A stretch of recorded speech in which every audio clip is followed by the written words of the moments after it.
రెండో మాట లోకాసు వార్త 23:43 వచనంలో మనం చూస్తున్నాము. అయితే మొదట మాటకు రెండో మాటకు కనెక్షన్ ఉంది. ఎందుకంటే తండ్రి వీరేమి చేయుచున్నారో వీరు ఎరుగరు కనుక వీరిని క్షమించమని క్షమాపణ. రెండో మాట నేడు నీవు నాతో కూడా పరదేశంలో ఉందువని నిశ్చయముగా సెలవిచ్చుచున్నాను. అంటే యేసుక్రీస్తు మొట్టమొదట మనల్ని క్షమించి తర్వాత రక్షించాడు. అయితే ఇప్పుడు ఒక నీతిమంతుని మధ్యలో ఇద్దరు పాపులు, ముగ్గురు శిక్షలో ఉన్నారు. అయితే యేసుక్రీస్తుకు ఎందుకు పడింది శిక్ష? ఆయన ఏం తప్పు చేశాడు? ఏమీ చేయలేదు, మంచే చేశాడు. ఎందుకంటే ఓచ కాళ్ళు చేతులు వారిని స్వస్థపరిచాడు, మృతులను లేపాడు, ఎన్నో అద్భుతాలు చేశాడు. కానీ ఆయనకి ఈ పక్కనున్నటువంటి దొంగల కంటే శిక్ష రెట్టింపైంది. ముళ్ళ కిరీటము, పక్కలో బల్లెపు పోటు. ఎందుకు ఆయన్ని శిక్షించారు అంటే ఆయన స్వజనులే ఆయన్ని శిక్షించారు. ఈయన నేను దేవుని కుమారుని అని చెప్పినందుకు ఆయనకు ఆ శిక్ష విధించారు. అయితే ఇద్దరు దొంగలను మనం చూద్దాం. ఇద్దరు మనస్తత్వాలు వేరువేరుగా ఉన్నాయి. మొదటి దొంగ మనస్తత్వం నీవు క్రీస్తువు కదా, నీవు క్రీస్తువు కదా అన్నాడు. క్రీస్తు అనగా అభిషక్తుడు అని అర్థం. నిన్ను నీవు రక్షించుకొని మమ్మల్ని కూడా రక్షించమని మొదటి దొంగ అంటాడు. కొంచెం ఆ దొంగల అహంకారం ఉంది. ఎందుకంటే అతనిలో రిపెంటెన్స్ లేదు. ఇంకేమంటాడంటే నీవు క్రీస్తువు కదా. అయితే అక్కడితోనే ఆగిపోయాడు. అప్పుడు రెండో దొంగ అంటాడు ఏమనంటే మనకైతే ఈ శిక్ష కరెక్టే, మనం ఈ శిక్షకు పాత్రులమే, నీవు దేవునికి భయపడవా అంటే ఈ రెండో దొంగ ఈయన దేవుని కుమారుడని ఈయన నమ్ముతున్నాడు. అప్పుడు ఇంకో మాట అంటున్నాడు, యేసు నీ రాజ్యములో నన్ను జ్ఞాపకం చేసుకొను. యేసు అనగా రక్షకుడు అని అర్థం. అంటే మొదటి దొంగ కంటే రెండో దొంగ ఈయన దేవుని కుమారుడని, ఈయనకు ఒక రాజ్యం ఉన్నదని, ఈయన భూ సంబంధి కాదు పరలోక సంబంధమైన వాడనే సత్యము ఇతనికి తెలుసు. అయితే దొంగే ఎక్కడో విన్నాడు, సువార్తను ఎక్కడో విన్నాడు, కానీ అంగీకరించలేదు. తన దొంగతనాన్ని తను మానుకోలేదు, కానీ ఇక్కడున్నటువంటి సమయాన్ని వాడుకున్నాడు. అయితే దేవుడు మరి ఆ పరిస్థితుల్లో ఆఖరి క్షణంలో కూడా ఆయన తండ్రి చిత్తాన్ని నెరవేరుస్తున్నాడు. ఆఖరి క్షణంలో ఆయన అధికారాన్ని ఆయన వాడుకుంటున్నాడు. చూడలేని పరిస్థితి, ఆ సమయంలో గాయాలు, తలకు ముళ్ళ కిరీటం, అయినప్పటికీ పక్కకు చూశాడు. అయితే ఇలాంటి మాటే ఇంకొక చోట ఉంది.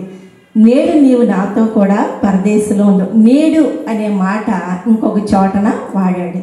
అది ఎక్కడంటే లోకాసు వార్త 19వ అధ్యాయంలో నేడు నేను నీ ఇంట ఉండవలసి ఉన్నది.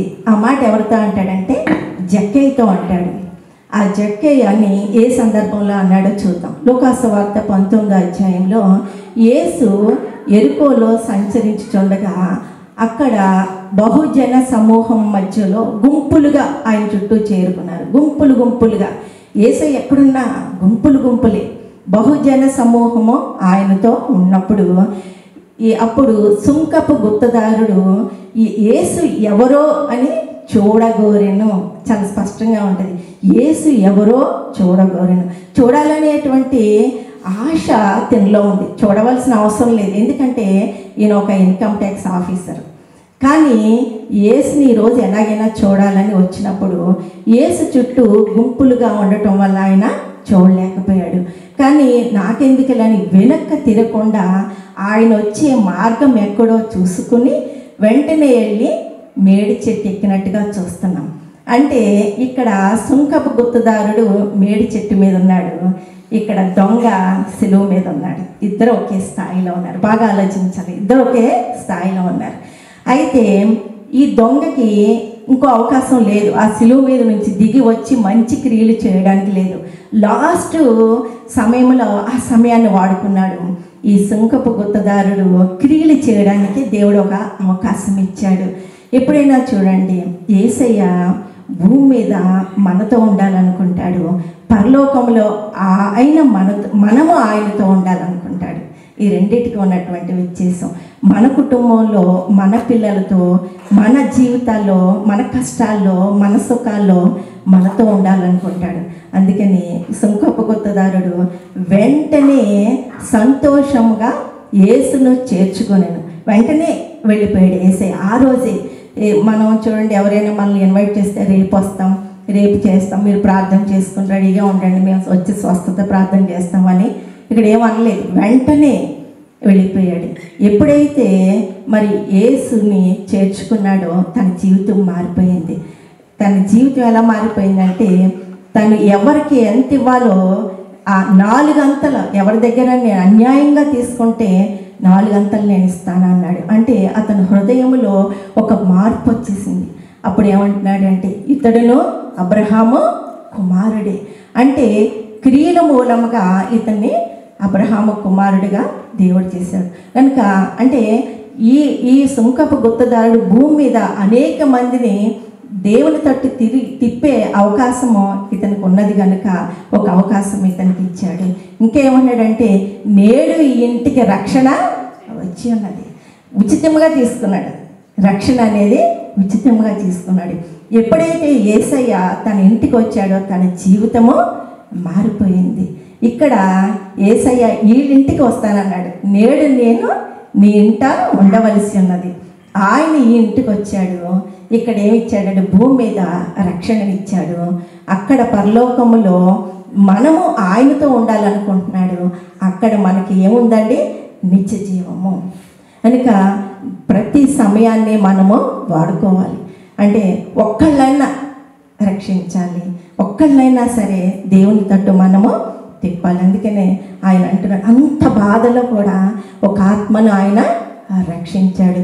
ఇంకేమంటున్నాడంటే, నశించిన దానిని వెదకి రక్షించుటకు మనిషి కుమారుడిగా ఆయన భూమి మీదకి వచ్చినట్టుగా మనం చూస్తున్నాం. నశించిపోతున్నాం. మన కొరకు ఆయన మనిషి కుమారుడిగా వచ్చి మన కొరకు మరి ఆయన గాయాలు పొంది మన కొరకు రక్షణనిచ్చి మనకు ఉన్నతమైనటువంటి జీవితం ఇచ్చాడు. మన కుటుంబాలతో ఉంటున్నాడు, మన జీవితాల్లో ఉంటున్నాడు. పరలోకంలో ఎప్పుడూ కూడా ఆయనతో ఉండాలని ఆయన ఆశపడుతున్నాడు. అందుకే అంటున్నాడు, నేడే నీవు నాతో కూడా పరదేశంలో ఉండవని నిశ్చయముగా నేను చెప్పుచున్నాను అంటాడు. నిశ్చయంగా వచ్చేసింది అవకాశం.